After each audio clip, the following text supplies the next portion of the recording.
ᱛᱩᱞ ᱠᱟᱜ ᱛᱟᱵᱚᱱᱟᱭ ᱥᱟᱱᱟᱢ ᱠᱚᱜᱮ ᱫᱚᱞᱟᱛᱮ ᱡᱚᱦᱟᱨ ᱮᱢ ᱠᱟᱛᱮ ᱱᱚᱰᱮ ᱜᱮ ᱤᱧᱟᱹᱜ ᱠᱟᱛᱷᱟᱧ ᱢᱩᱪᱟᱹᱫᱮᱫᱟ पुरुलिया जोन सेंगेल टी प्रेसिडेंट तो तिहिया नवा जुम रे अबरेन आयुरिया अबरेन बंगा बुरु को अबरेन हापराम को अबरेन बीर बांटा को अबो तलारे अबोना जाति सावता धर्म बांचाव लगी जे बंगा रूप ते को भेजा वकदे मनतन सलकार मनो गोंके सावते अबरेन आयुरिया लेकाते जहारे लेका अबरेन मैडम जहारे सुमित्रा मुर्मू और नवा जुमरेन जोपड़ा वकन सनम सेंगेल कमिया को इन पाटा से कोना गुरमनाव सारावार मानव जोहार तो अब तारो गोंके जहां मिद कथा मेन केदा जे कोलकाता मामोड़े ले साढ़े जहां अबरेन पुण्य आयो हर जहां मिद गुरु गोंक अपमान रेया चितर नेल ᱧᱟᱢ ᱟᱠᱟᱱᱟ ᱚᱱᱟ ᱨᱮᱭᱟᱜ ᱵᱤᱪᱟᱹᱨ ᱞᱮᱠᱟᱛᱮ वेस्ट बेंगल रेन के कना को 20 गोटान संगठन रेन नेतृत्व को विचार लगित को होहो वकाट को और आरो बेंगल रे आरो आयमा संगठन के मेना को एनखान नुकु दो बांग को होहो वकाट को नोडे मेटन कथा क्लियर एकदम परिष्कार गया जहां तिने संगठन को मेना को नुकु दो सनाम गे सारी धर्म सपोर्टर कना को सारी धर्म रेन हर कना को बारती गान गे तो सारी धर्म होड़ा कमी होरा रे जहां गलती हुई कना गुरु गंके अपमान युतुमते अदो एकेन सारी धर्म होड़ गे ओना रेया विचार लगिते आको ताला रे गलती सुधार लगिते तिहिño जहां दुपड़ुक को दोहो कदा रेजल्ट दो गापा बो नाम दाड़ेया चेक लेकाना विचार को विचार किया मेनखान नोडे अबो नोआ लक्ष्य दरकार कना नो बेंगल रेगे गुरु गंके ऑल तो रोड जहां धर्म गुरु गंके अबो आदिवासी को जमी लगिते रोड रकाब लेदा सारना धर्म तो नो सारना धर्म लड़ाई रे जहां मेना को नो कोड लगिते जहां को लड़ाई बा सारना धर्म लेकाते जहां नितो समाज तलारे आदिवासी को मेना को नोंकान आदिवासी संगठन को दो नोडे बाको होवा को तो नोडे बुझे कना नोआ तो सारी धर्म हर को गुरु गंके आको लेकाते को अपमान के दिया और आको लेकाते नोआ रेया विचार को विचार कना नोडे सारना धर्म रेन हर को दो से सारना धर्म संगठन रेन लीडर को दो नोडे बांग को देलावात को तो नो नोंकाना मिद सारी धर्म nyutum te गुरु गंके अपमान रेया मिटेन दापाल कमी होरा आको के को सापड़ाव का दोसर दो नोआ मेन ताबोना गुरु गंके जहां उयहर विचार नुकु सारी धर्म होटेन दो नोआ दो सिर्फ ओना देखाव काते गुरु गंके किछु कथा को जेमन हांडी रेया कथा नोआ साब कते गुरु गंके कथा मेन कते समाज तलारे हांडी जियर दोहो रेना कमी रे नुकु को संगठन को दो नापाय भाव तेगे जोपड़ाव मेना को एवं नुकु जहां तिना संगठन नुकु को तला खना गे अबो जहां नय सेंगेल अभियान तालाते माझी बो बदल को आतु बो बांचावेया जहां विचार धारा समाज रेबो सामांगेया नुकु को तला खना गे किंतु नोआ रेन विरोधी हर को दो सांगे मेना को तो नोडे नोंकाना कथा सोशल मीडिया रे जहां नेलोगो कना जे माझी दो सेंगेल अभियान को बदले को अरे माझी दो सेंगेल अभियान दो oka ature sen kate ho batole noa poriskar katha kana noa abo sengel leader ko sanam jayga re noa katha poriskar ko rodea ente reho nuku ako lekate noa katha ulte ko rodea je sengel obhijan jaha katha kana ona do ako then do ako mane somaj talare hor then do ulte ko prochar kana je sengel obhijan do maji koy bodole ko onde boro patare maji bodole hej akana মানে নিনা এড়ে কথা আর ভাতা কথা আর দোসর তো তেসর নয় মেন তাবনা যে আবরেন হেড অফ দা ভিলেজ সে আতুরেন চেইন লেয়া আয়ুরিয়ে মিকটেন আতুরেন খাম খুন্টি লেখাতে মাঝি বাবা তো আবো সমাজ তালারে মিট আডি মারাং হর কান তাবনা কো তো নুকু মাঝি বাবা সমাজ রে চে কামি কান তাকোয়া বাপলা ভান্ডান ছুট ছিটিয়ের साथे नौका जहाँ आबोना सांस्कृतिक कमी को मेना ताबोना निये टुकु के नुकुआ कमी कना की सेंगेल अभियान तो नोटे बदल नोवाय खोजोक कना मेक्टेन माझी बाबा आतुरेन आबोना सामाजिक लेकाते जहाँ कमी मेना छुत छटियार बापला भांडान साथे आरो जहाँ को मेना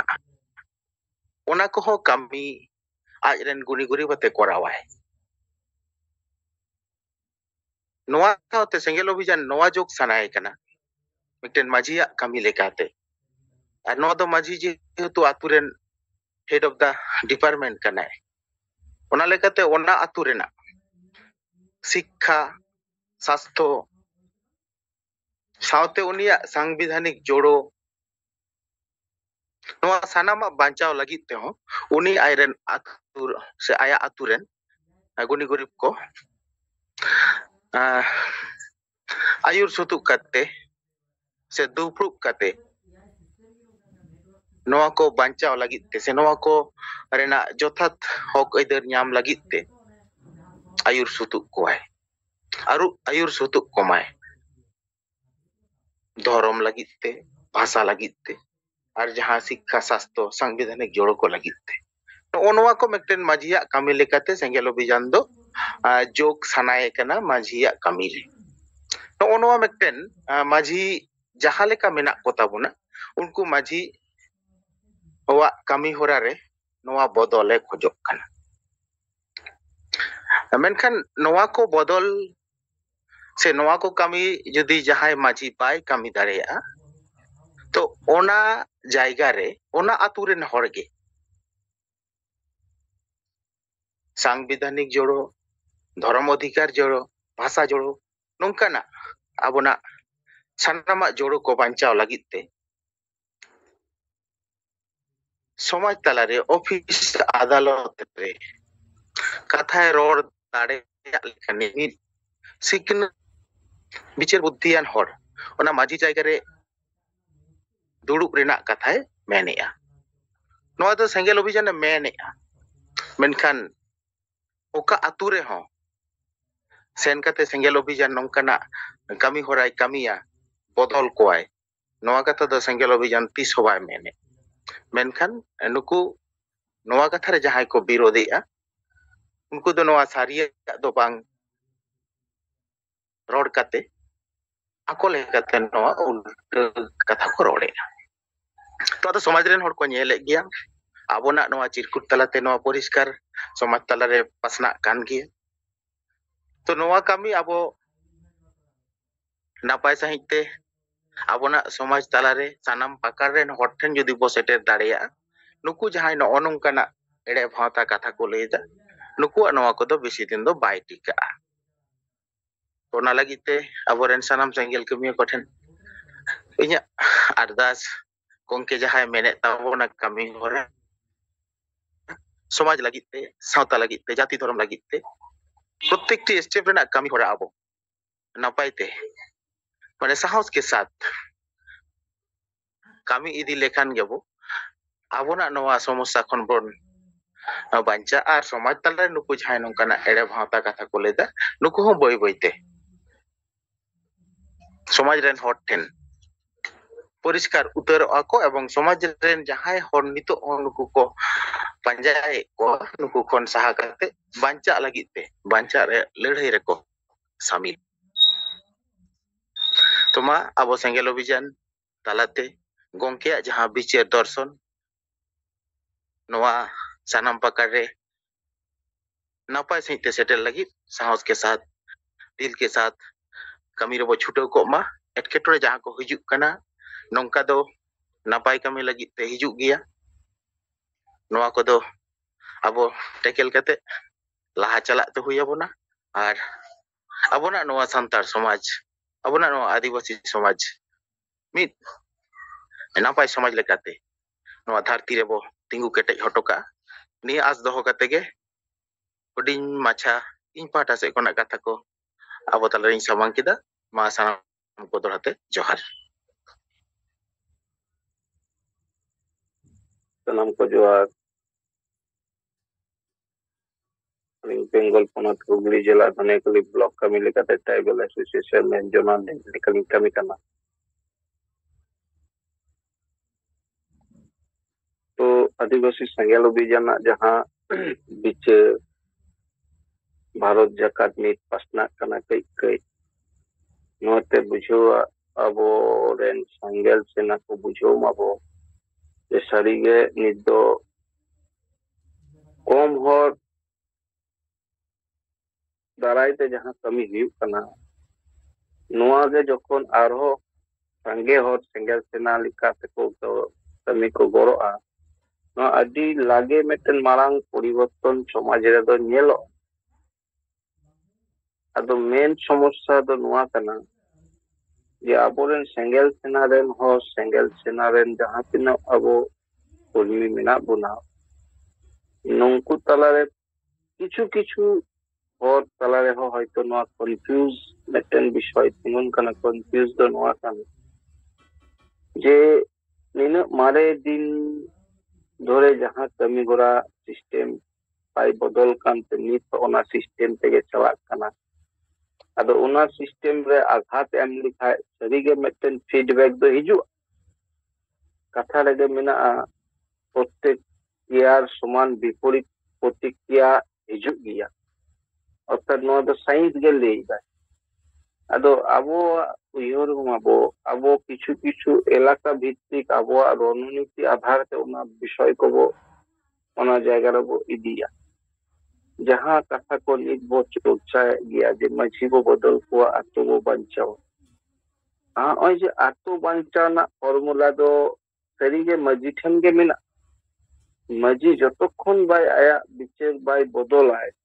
आतो मा बाय बंचा उना साव सावते ओय जे हंडी बदल उना कथा हो हिजुक कना आबो को समान कदा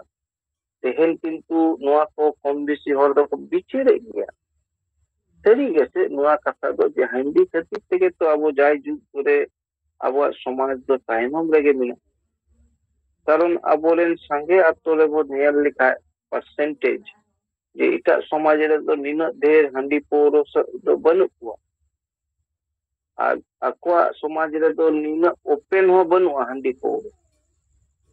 दिमा को समाज रे बनु पौरो गे मेना मेंता निना फुल्लन फुल्ला दो बनु अब समाज रे दो पूरो मेटे नेशा जिनिस उना दो एतो सहज ते को अब को समानता बना समाज रे हो जे जहां रे हंडी पौरो को न्युइदा ओंडे आयो बाबा जेते हर गे मेना को बयस को हो जहां रे हंडी पौरो न्यु हुई कना गिद्र पिद्र हो आयो हर जेते के मेना अर्थात नय जे निना ओपन कना नोआ विषय आज तीसरे रे उयहर कदा जे देखो नोआ दो मध्य जुग ले तो बनु बना अब मेटे आधुनिक जुग रे मेना बन अदो आमा बड़ी जिनिस को तो दानांग लगती है से ओना को ओपन एम दो है इन मिट समय नय कोलकाता मले को नेल बड़ा कदा ओंडे जे आबोलेन कोलकाता लिका मेटे सिटी इलाका रे ओना बॉडीगार्ड ओना जहां अरे हुई गया मोड़े ओंडे पूरो न्यू पे को एकदम को पेरे को ओना इलाका रे नितो मा ᱚᱱᱟ ᱥᱚᱵ ᱵᱟᱭ ᱫᱤᱥᱟᱹᱜ ᱜᱮᱭᱟ ᱠᱟᱨᱚᱱ ᱚᱱᱟ ᱯᱩᱞᱤᱥ ᱮᱨᱤᱭᱟ ᱠᱚ ᱟᱹᱰᱤ ᱜᱟᱱ ᱨᱮᱡᱤᱥᱴᱨᱮᱥᱚᱱ ᱠᱚᱠᱚ ᱥᱟᱢᱟᱝ ᱠᱟᱜᱛᱮ ᱵᱟᱠᱚ ᱠᱚᱨᱟᱣ ᱫᱟ ᱱᱤᱛ ᱫᱚ ᱟᱨ ᱦᱟᱺᱰᱤ ᱥᱮ ᱯᱟᱹᱣᱨᱟᱹ ᱠᱚ ᱟᱹᱠᱷᱨᱤᱧ ᱢᱟᱱᱟ ᱜᱮᱭᱟ ᱟᱫᱚ ᱦᱚᱸᱜᱼᱚᱭ ᱡᱮ ᱥᱚᱢᱟᱡ ᱵᱟᱭ ᱵᱤᱪᱟᱹᱨ ᱠᱟᱫᱟ ᱛᱤᱥᱦᱚᱸ ᱡᱮ ᱢᱤᱫᱴᱮᱱ ᱡᱮᱠᱳᱱᱳ ᱡᱤᱱᱤᱥ ᱨᱮᱱᱟᱜ ᱢᱤᱫᱴᱮᱱ ᱯᱚᱨᱤᱵᱚᱨᱛᱚᱱ ᱦᱤᱡᱩᱜ ᱜᱮᱭᱟ ᱥᱮ ᱯᱚᱨᱤᱵᱚᱨᱛᱚᱱ ᱫᱚᱨᱠᱟᱨᱟ ᱟᱫᱚ ᱟᱵᱚᱨᱮᱱ ᱡᱟᱦᱟᱸ ᱛᱤᱱᱟᱹᱜ ᱵᱩᱫᱽᱫᱷᱤᱡীᱵী ᱥᱮ ᱚᱱᱠᱟᱱᱟᱜ ᱠᱟᱛᱷᱟ ᱠᱚ ᱛᱤᱥᱦᱚᱸ ᱵᱟᱭ ᱨᱚᱲ ᱠᱟᱱᱟ ᱟᱨ ᱛᱮᱦᱮᱧ ᱥᱮᱸᱜᱮᱞ ᱚᱵᱷᱤᱡᱟᱱ ᱵᱤᱨᱳধ ᱪᱮᱫᱟᱜ ᱵᱟᱠᱚ ᱵᱤᱨᱳধᱤᱭᱟ ᱠᱟᱨᱚᱱ ᱦᱚᱸ ᱢᱮᱱᱟᱜᱼᱟ কারণ নৌকানার কথা সেঙ্গেল অভিযান ছাড়া ওকা সংগঠন হবা করা এদো লি বিষয় চিতান যদি বই নেলা ᱤᱧ ᱫᱚ ᱵᱟᱹᱧ ᱞᱟᱹᱭᱫᱟ ᱡᱮ ᱮᱠᱥᱮᱯᱴ ᱦᱩᱭᱩᱜᱼᱟ ᱢᱮᱱᱠᱷᱟᱱ ᱱᱚᱣᱟ ᱵᱤᱪᱟᱹᱨ ᱨᱮᱦᱚᱸ ᱟᱹᱜᱩᱭ ᱯᱮ ᱢᱤᱫᱴᱮᱱ ᱪᱚᱨᱪᱟ ᱨᱮ ᱟᱹᱜᱩᱭ ᱯᱮ ᱡᱮ ᱱᱚᱣᱟᱛᱮ ᱛᱤᱱᱟᱹᱜᱴᱟ ᱵᱮᱥ ᱨᱮ ᱢᱮᱱᱟᱜ ᱵᱚᱱᱟ ᱟᱵᱚ ᱛᱤᱱᱟᱹᱜᱴᱟ ᱵᱟᱹᱲᱤᱡ ᱨᱮ ᱢᱮᱱᱟᱜ ᱵᱚᱱᱟ ᱟᱵᱚ ᱱᱚᱣᱟ ᱦᱚᱸᱛᱚ ᱪᱚᱨᱪᱟ ᱟᱹᱜᱩ ᱦᱩᱭᱩᱜᱼᱟ ᱛᱚᱵᱮ ᱜᱮᱥᱮ ᱢᱤᱫᱴᱮᱱ ᱦᱚᱲ ᱚᱱᱟ ᱵᱤᱪᱟᱹᱨᱟᱭ ᱟᱨ ᱱᱚᱣᱟ ᱨᱮ ᱛᱤᱥᱦᱚᱸ ᱪᱚᱨᱪᱟ ᱜᱮ ᱵᱟᱠᱚ ᱟᱹᱜᱩ ᱞᱮᱫᱟ ᱛᱮᱱ ᱟᱵᱚ ᱱᱚᱣᱟ ᱥᱟᱢᱟᱝ ᱠᱮᱫ ᱠᱷᱟᱹᱛᱤᱨ ᱱᱚᱣᱟ ᱱᱤᱭᱮ ᱟᱹᱰᱤᱜᱟᱱ ᱤᱭᱩᱴᱩᱵᱟᱨ ᱠᱚᱠᱚ ᱟᱠᱚᱣᱟᱜ ᱤᱭᱩᱴᱩᱵ ᱨᱮ ᱚᱱᱟ ᱠᱚ ᱪᱟᱞᱟᱣᱮᱫ ᱛᱮ ᱦᱚᱲ ᱠᱚ ᱟᱸᱡᱚᱢᱮᱫ ᱛᱮ कम बेसी हर को बेस और बड़ी विषय को है मुद्दा में तीना मेनखान जुग धरे चलते अकोय बाको चुप चढ़े बाको उगू अब आबो सेंगल सेना को समान के खातिर से जेवेद बंगा लिया बनते तेहन भारत रेन आदिवासी नित को प्रश्न को ako को प्रश्न को तैयार गया जे सरी के हंडिया समाज रे तीनटा महत्व तहा दुर्का से बांग दुर्का और होय जे बेरल दा कॉन्सेप्ट अब समान के दा गमके आयुब से नि तीन दिन धरे अकोय ओना माने उइहो बहो रे बा हे कना जे बेरल दा से हो बुरु गानोआ अब महामहिम राष्ट्रपति मुचारे ओना कथि से ओना कथा समान के दा महामहिम राष्ट्रपति है अकोय को बेरल दा से को बुंगा बुरुइदा चेदा लई किदा कारण उनी हो प्रत्यक्ष बांग हो परोक्ष भावे उना बिचारे एक्सेप्ट कदाय ओके बाय रोल किया उना कथा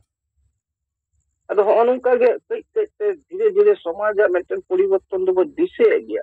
कारण अब जदी नोआ इदी कते जदी डिबेट दो समान को जहां चैनल करे सरी गे उनको उत्तर बको एम दारे किया जहां गे हंडी ए सपोर्टर हो उनको किंतु अब डिबेट रे बको समान को नित बको समान करना अब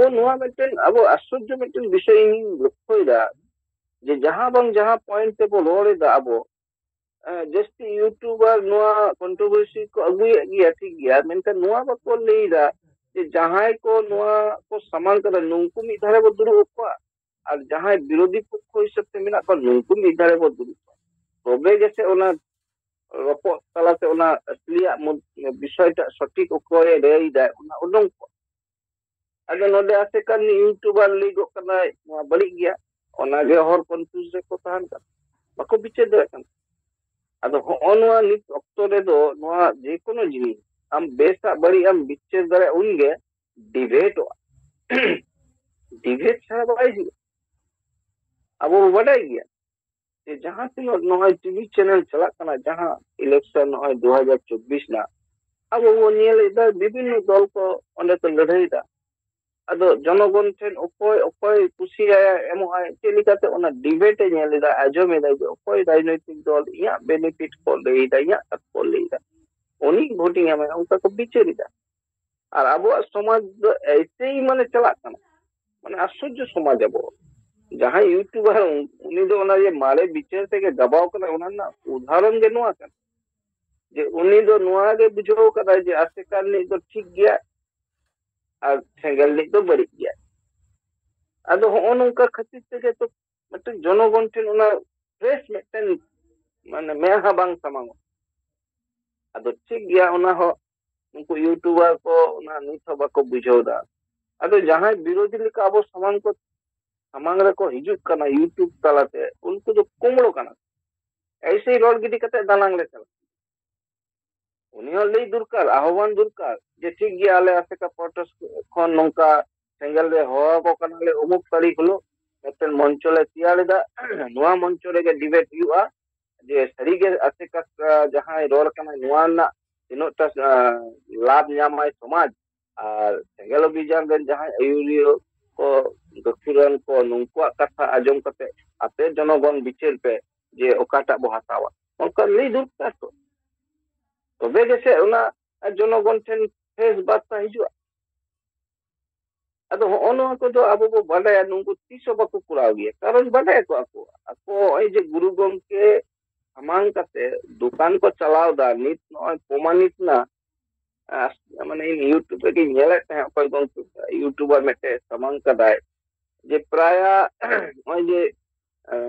ᱠᱳᱞᱠᱟতা ᱢᱟᱜᱢᱚᱬᱮ ᱵᱤᱥᱚᱭ ᱪᱮᱛᱟᱱ ᱡᱟᱦᱟᱸ ᱟᱭᱳ ᱦᱚᱲ ᱠᱚᱣᱟᱜ ᱚᱱᱟ ᱜᱩᱨᱩ ᱜᱚᱢᱠᱮ ᱪᱮᱛᱟᱱ ᱢᱤᱫᱴᱮᱱ ᱵᱟᱹᱲᱤᱡ ᱚᱨᱥᱚᱝ ᱠᱚ ᱟᱹᱜᱩ ᱠᱟᱫᱟ ᱟᱨ ᱚᱱᱟ ᱠᱷᱟᱹᱛᱤᱨ ᱛᱮ ᱯᱩᱨᱟᱹ ᱥᱚᱢᱟᱡᱽ ᱨᱮ ᱱᱚᱣᱟ ᱢᱤᱫᱴᱮᱱ ᱪᱚᱨᱪᱟ ᱨᱮ ᱦᱮᱡ ᱟᱠᱟᱱᱟ ᱡᱮ ᱪᱮᱫ ᱞᱮᱠᱟ ᱛᱮᱠᱚ ᱚᱯᱚᱢᱟᱱ ᱠᱮᱫᱮᱭᱟ ᱱᱩᱭ ᱜᱩᱨᱩ ᱜᱚᱢᱠᱮ ᱱᱩᱭ ᱢᱟᱨᱟᱝ ᱦᱚᱲ ᱟᱫᱚ ᱚᱱᱟ ᱤᱫᱤ ᱠᱟᱛᱮ ᱵᱟᱝᱢᱟ 4 ᱛᱟᱹᱨᱤᱠᱷ ᱦᱤᱞᱳᱜ ᱢᱟᱱᱮ ᱛᱮᱦᱮᱧ ᱢᱤᱫᱴᱮᱱ ᱠᱳᱞᱠᱟতা ᱜᱟᱶᱛᱟ ᱡᱟᱦᱟᱸ ᱢᱟᱜᱢᱚᱬᱮ ᱜᱟᱶᱛᱟ ᱩᱱᱠᱩ ᱠᱚ ᱪᱤᱴᱷᱤ ᱥᱟᱠᱟᱢ ᱠᱚ ᱮᱢ ᱠᱟᱜ ᱠᱚᱣᱟ ᱯᱨᱟᱭ 25টি ᱥᱮ 14টি ᱱᱚᱝᱠᱟ ᱜᱚᱱᱚ সংগঠন ᱥᱮ ক্লাব ᱱᱚᱝᱠᱟ ᱵᱤᱵᱷᱤᱱᱱᱚ ᱟᱥᱮᱠᱟ ᱚᱸᱰᱮ ᱢᱮᱱᱟᱭᱟ ᱢᱟᱹᱡᱷᱤ ᱯᱟᱨᱜᱟᱱᱟ ᱢᱚᱦᱚᱞ ᱢᱮᱱᱟᱭᱟ ᱟᱨᱦᱚᱸ ᱱᱩᱠᱩ ᱯᱷᱮᱠ ᱮᱥᱴᱤ ᱤᱫᱤ ᱠᱟᱛᱮ ᱡᱟᱦᱟᱸᱭ ᱠᱚᱠᱚ ᱞᱟᱹᱲᱦᱟᱹᱭ ᱠᱟᱱᱟ ᱚᱱᱟ সংগঠন ᱨᱮᱱ ᱟᱹᱭᱩᱨᱤᱭᱟᱹ ᱩᱱᱠᱩ ᱠᱚᱠᱚ ᱱᱮᱣᱛᱟ ᱟᱠᱟᱫ ᱠᱚᱣᱟ ᱡᱮ ᱱᱚᱣᱟ ᱚᱠᱟ ᱞᱮᱠᱟᱛᱮ ᱥᱚᱡᱷᱮᱜᱼᱟ ᱱᱚᱣᱟ ᱢᱮᱴᱟᱨ ᱚᱱᱟ ᱞᱮᱠᱟᱛᱮ ᱠᱳᱞᱠᱟতা ᱜᱟᱶᱛᱟ ᱚᱱᱟ ᱠᱟᱹᱢᱤ ᱥᱟᱵ ᱠᱟᱫᱟᱭ ᱛᱮᱦᱮᱧ ᱤᱭᱩᱴᱩᱵ ᱨᱮᱜᱮ ᱧᱮᱞᱮᱫ ᱟᱫᱚ ᱱᱚᱰᱮ ᱡᱟᱦᱟᱸᱭ ᱠᱚᱠᱚ ᱦᱚᱦᱚ ᱟᱠᱟᱫ ᱠᱚᱣᱟ ᱥᱮ ᱟᱫᱚ ᱱᱩᱝᱠᱩ ᱵᱟᱝᱢᱟ ᱜᱩᱨᱩ ᱜᱚᱢᱠᱮᱭᱟᱜ ᱚᱯᱚᱢᱟᱱ ᱤᱫᱤ ᱠᱟᱛᱮ ᱠᱚ ᱵᱤᱪᱟᱹᱨᱟ ᱩᱱᱠᱩ ᱟᱭᱳ ᱦᱚᱲᱟᱜ ᱪᱮᱫ ᱦᱩᱭ ᱫᱟᱲᱮᱭᱟᱜᱼᱟ ᱥᱟᱥᱛᱤ ᱪᱮᱫ ᱞᱮᱠᱟ ᱦᱩᱭ ᱫᱟᱲᱮᱭᱟᱜᱼᱟ ᱵᱟᱝ ᱦᱩᱭ ᱫᱟᱲᱮᱭᱟᱜᱼᱟ ᱡᱟᱦᱟᱸ ᱜᱮ ᱟᱫᱚ ᱛᱮᱦᱮᱧ ᱥᱮᱸᱜᱮᱞ ᱚᱵᱷᱤᱡᱟᱱ ᱢᱤᱫᱴᱮᱱ ᱜᱚᱱᱚ সংগঠন ᱥᱮᱸᱜᱮᱞ ᱚᱵᱷᱤᱡᱟᱱ 9 ᱜᱚᱴᱮᱡ ᱨᱟᱡᱽ ᱨᱮ ᱠᱟᱹᱢᱤ ᱠᱟᱱᱟ ᱱᱚᱰᱮ ᱠᱤᱱᱛᱩ ᱵᱟᱠᱚ ᱥᱟᱢᱟᱝ ᱞᱮᱫᱮᱭᱟ তার মানে নদে চেদ বল বুঝোয়া যে সেঙ্গেল অভিযান যাহা কথায় রড় দিয়া সেঙ্গেল অভিযান নিনাগ দিন নিনো মারাং মতন সংগঠন মোড়ে রাজ রে চালাত কনতে আদো নিন মারাং মতন মানে গুরু গমকে চিতা নৌকা মতন পরিস্থিতি হইনা নদে সেঙ্গেল অভিযান তো বকো মেটা কো কারণ উनको বেশ থাই কো বাড়ায়া যে সেঙ্গেল অভিযান রে যাহা তিনা নেতৃত্ব কো মেনা কোয়া যেতে গে মতন সালখান মুরমুরেন चला कना को सरिया कथा को रोड़ा एरे कथा दो बको रोड़ा कम्प्रोमाइज दो बको कुलाव गया अदो ओना बछर ते नेल दी जे आबो दो बको हो आबो जे नोआ मेटार इदी काते लिंग माना अदो नोडे आर मेटे कथा हुई कना जे निना दिन नेल किदा नुंकु गुरु गमके सामांग काते को दुकान को चलावेदा और गुरु गमके निनमांग अपमान रे नुंकु किंतु সেরকম ভাবে নোয়া ইদি কাতে তো মিটেন ইউটিউব রে মারাং মিটেন ইয়ে র্যালি মিটিং যাহা গে আর কি হইনা নোয়া কত বাকো কুরাও কাতে মানে যে কোনো মিটেন বিষয় চিতান আকো যেভাবে কো রড়া আবো ইদি কাতে মেনখান নোডে কিন্তু তানা বাই দিতে নাম অর্থাৎ নোডে চেক বো বুঝোয়া যে কলকাতা গাঁওতা जहां मामूली गाँवता सा नुकु मजी पारगाना महल आतेका मिटे लेनदेन दो मेना बुझो ᱧᱟᱢᱚᱜ जे नुकु कोलकाता बसी दो नुकु गण संगठन को संगे दे मेलमेस मेना तको आदो आको आको तला रे जेहेतु नोआ होई कना आदो ओना चेक लिकाते ठीक ठाक हुई ओना निये को कमी कना आई तेन को दुरु कना अखन गपा ओना रिजल्ट बो ᱧᱟᱢᱟ सरी गे माने ᱪᱮᱫ ᱥᱟᱥᱛᱤ ᱥᱮ ᱪᱮᱫ ᱞᱮᱠᱟᱛᱮ ᱱᱚᱣᱟ ᱠᱚ ᱥᱚᱡᱷᱮᱭᱮᱫᱟ ᱫᱤᱥᱚᱢ ᱦᱚᱲ ᱴᱷᱮᱱ ᱚᱱᱟ ᱠᱚ ᱥᱟᱢᱟᱝ ᱟᱫᱚ ᱱᱚᱣᱟ ᱤᱫᱤ ᱠᱟᱛᱮ ᱤᱧᱟᱹᱜ ᱵᱮᱠᱛᱤᱜᱚᱛᱚ ᱡᱟᱦᱟᱸ ᱤᱧᱟᱹᱜ ᱢᱚᱛ যে ᱥᱟᱹᱨᱤᱜᱮ ᱛᱮᱦᱮᱧ ᱛᱟᱞᱮ ᱱᱩᱝᱠᱩ ᱡᱮ ᱱᱚᱣᱟ ᱠᱚ ᱜᱷᱚᱴᱚᱱᱟ ᱠᱚ ᱜᱷᱚᱴᱟᱣ ᱠᱮᱫᱟ ᱱᱚᱣᱟ ᱡᱚᱱᱮ ᱫᱟᱭ ᱫᱚ ᱚᱠᱚᱭ ᱵᱚ ᱫᱟᱭᱮᱭᱟ ᱩᱱᱠᱩ ᱯᱩᱱ ᱦᱚᱲ ᱟᱭᱳ ᱱᱚᱣᱟ ᱠᱟᱹᱢᱤ ᱠᱚ ᱠᱟᱹᱢᱤ ᱠᱮᱫᱟ ᱪᱮᱫ ᱠᱷᱟᱹᱛᱤᱨ ᱛᱮ ᱛᱮᱦᱮᱧ ᱡᱩᱫᱤ ᱱᱚᱝᱠᱟᱱ ᱜᱷᱚᱴᱚᱱᱟ ᱮᱴᱟᱜ ᱥᱚᱢᱟᱡᱽ ᱠᱚ ᱠᱚᱨᱟᱣ ᱠᱮᱭᱟ তাহলে ᱢᱟ ᱱᱤᱛ যেতে সংগঠন হিত কাতে উনি অ্যারেস্ট না অমুক না তমুক না কামি হরা হই কোয়া ᱱᱚᱣᱟ ᱛᱚ ᱦᱩᱭ ᱠᱚᱜ ᱜᱮᱭᱟ ᱠᱟᱨᱚᱱ ᱱᱤᱭᱟᱹ ᱞᱟᱦᱟᱧ ᱧᱮᱞ ᱠᱟᱫᱟ ᱢᱤᱫᱴᱮᱱ ᱚᱱᱟ ᱢᱩᱨᱛᱤ ᱨᱟᱹᱯᱩᱫ ᱤᱫᱤ ᱠᱟᱛᱮ ᱢᱤᱫᱴᱮᱱ ᱫᱤᱠᱩ ᱜᱤᱫᱽᱨᱟᱹ ᱚᱱᱟ ᱠᱚᱨᱟᱣ ᱞᱮᱫ ᱛᱮ ᱟᱹᱰᱤ ᱨᱚᱠᱚᱢ ᱟᱵᱚᱨᱮᱱ ᱦᱚᱲ ᱠᱚ ᱞᱚᱞᱚᱭᱱᱟ ᱟᱫᱚ ᱱᱚᱰᱮ ᱢᱟ ᱱᱩᱝᱠᱩ ᱥᱟᱱᱛᱟᱲ ᱪᱮᱛᱟᱱ ᱱᱚᱝᱠᱟ ᱛᱟᱦᱞᱮ ᱪᱮᱫ ᱠᱚᱨᱚᱱᱤᱭᱚ ᱫᱚᱨᱠᱟর ᱟᱫᱚ ᱦᱚᱸᱜᱼᱚ ᱱᱚᱣᱟ ᱠᱚ ᱟᱹᱰᱤ ᱢᱟᱱᱮ ᱢᱩᱥᱠᱤᱞ ᱨᱮᱠᱚ ᱯᱟᱲᱟᱜ ᱠᱟᱱᱟ ᱠᱚᱜᱮ ᱟᱫᱚ ᱦᱚᱸᱜᱼᱚᱭ ᱡᱮ ᱥᱩᱵᱳᱫ ᱦᱟᱸᱥᱫᱟ ᱞᱮᱠᱟᱱ ᱦᱚᱲ ᱥᱮ ᱟᱥᱮᱠᱟ ᱢᱟᱹᱡᱷᱤ ᱯᱟᱨᱜᱟᱱᱟ ᱢᱚᱦᱚᱞ ᱱᱤᱛ ᱱᱚᱣᱟ ᱤᱫᱤ ᱠᱟᱛᱮ ᱡᱟᱦᱟᱸ ᱠᱚ ᱠᱚᱨᱟᱣᱟ ᱚᱱᱟ ᱫᱤᱥᱚᱢ ᱦᱚᱲ ᱠᱚ ᱧᱮᱞᱟ ᱟᱨ ᱩᱱ ᱜᱮᱠᱚ ᱵᱤᱪᱟᱹᱨᱟ ᱡᱮ ᱥᱟᱹᱨᱤᱜᱮ ᱱᱩᱝᱠᱩ ᱫᱚ ᱪᱮᱫ ᱞᱮᱠᱟᱱ ᱢᱟᱱᱮ ᱦᱚᱲ ᱠᱟᱱᱟ ᱠᱚ क्लियर अब ठेन क्लियर अब मा बाडाय गया बो नुकु दो दुकान को चलावेदा गुरु गंके ᱧᱩᱛᱩᱢ ते आदो चे हबा तते संताल समाज जहां चिके तते समाज जहां से चला आदो होय जे आतो ना जहां घटना अब बो नेल नाम दा प्रत्येक आतो रेगे नितो जे माझी बदला कथा बो रोड कदा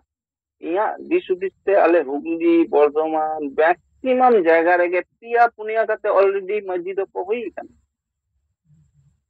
अब जहां तीन आतो रेगे नेल मा बोल हालिका एकजुटता मा बनु आतो रे ऑलरेडी दिकु कुसी तलाते आतो रकम होगे अब कंट्रोवर्सी तैयार कन जे माझी मनाव बता हो बनु अकातो रे शुद्ध कमी लगी ते माझी को होय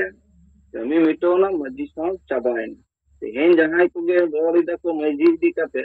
मिटन हर को लई मासे जे माझी तीना दिन बो सम्मान बो एम का माझी तो मिटन पोत कनते ओंडे एक्स वाई जेड जहां गे दुरु आए मनकन ओना पोत तीना बो अब मन बो एम का जेमन मिटे गामड़े जदी आतो कोने उदो एकदम बाजार धरी जहां गे नेले ठाकुर मुसे नमस्कार माने कते मन एम आदो अब की आतो खन जखन मझी आतो खन उदो बाजार से न तीना गन हर मझी बो गोट का दिया जोहर गंके अंते जहां को दोने दा को मझी बदल कथा आजम कते दमे हरा को बुझोइदा नंकु ठन अब क्वेश्चन को लगती है जे अम्मा मझी दिगले दमे चिंतितो कना हां उना आधार से हम जे हमें अतेनी मझी तीना मने में बता दिया तो ले में से दिया मिद दिन हम गोट का दिया तो उना बदल दी एमनी जे होलो बपला अगु के दे बपला लगी मझी तो मेसा दियो तो कन हुए कन उन होलो हो कि मझी हम गोट जोहर का दिया जे मझी बदल हिजु में गोटम कन बामड़े तो उना मने नाम गया मुस्लिम को रन जहां मौलवी वो नाम गया जहां के तान उनी दो मन तो के माई गया आम चिदा आम अतोरन होल जहां तिना गिदरो मिनते अतोरन मिनते जते पे मन पे एमा को गया तापे एमा को गया तो आपे होपे बडया उनी मस्जिदो मसाल हो के मने में आपे कथे आला तो बोले ले जा अर्थात आपे आपे दुकान चलाव लगी नवा कथा पे लेदा कारण उनी बुल मसल मझी सामान कते गा पे दुकान पे चलाव गे आपे जहां संगठन चला कना से का मझी परगना राइटर एसोसिएशन जहां तीन संगठन पे चलाइदा उनी मसल मझी खती से गे यदि उनी मसल भाई हुई को आपे प्रश्न के पे आए तो उनी जैसे का आदि दिन दम होइना 1925 साल खने में लड़ाई दा समाज रे चेम गुआ दिया समाज चे बेनिफिट नवा संगठन ते नाम किदा मझी परगना मोहल निनो दिन होइना चे पे अगु किदा समाज रे तो फलतुना संगठन दो कोन बंग दो गे भागिया सहागिदी पे ना तो एकमात्र सिंगल अभियान के कमी कना उनी के गोरो आई उनी मझी के लिया कारण उनी तो बाई माता लगाई तो उनी तो बुझो है जे सरीगे नितो अब सन्ना धर्म बनुआ सरीगे नितो अब राजभाषा नित झारखंड एवरी हुआ सरीगे नित अब जुरु कॉलेज आगे हाता नौकरी जुरु आ नितो मारंग मारंग यूट्यूब करे पे रोड़ी दा जे मझी बदली दे को नुकु समाज को बडे दा समाज को घंटा दा समाज मुख देखो अरे आम मस्जिद में हम बदल ये कदे समाज में अगले में से मिद दिन मिटन वीडियो दुई में लेया को पे जहां के जाड़े पे चला नवा कुछ चैनल लिखा गया तो गंके हम ले जा मजी बोतल ले खान हम हसो के में हम मजी तीन हम गोट का दिया दिखी मिटन यूट्यूब रे उदई में से मिटन फोटो रे उदई में से मने में का दिया बड़ा में का कारण हम ठन मजी दो मिटन व्यवहार योग्य हर कना व्यवहार यूज एंड थ्रो अर्थात यूज ए कना जखन बपला हिजुक कना उनेम होंगाई कना हंडी तेम पेलाय कना बेस चबाई मन दो ओना तो हंडी ते तो मन दो बाय पुरा तो जेमन मिटन बामड़े हम ठने हिजुआ इटा समाज रे हम ते एम माई कन उनी पहिलो दो गोटाई कना जे जहां कन हर गे देखो हिसाब ते हम गोटाई तो हमें अतोन ने मजी तिना दिन गोटा दिया लई मसे ताले नोडे के उनको तो धोला को पड़ा जहां रे नुकन कंट्रोवर्सी को अगुया उनी जे सबे पे পরিষ্কার মেটাতে আম মাঝির জন্য দমেন চিন্তিত না আম গেলে মেসে তিনা মনে এম কাউ দিয়া আলে মা বালে এমা কো কান আপে পে লেইদা আলে লে লেইদা অনা পথ কানা অনা মাঝি দো মিটন পথ ব্যক্তি দো বালে খোঁজে কান লে পথ যেন সহি হট ঠেন চালা মা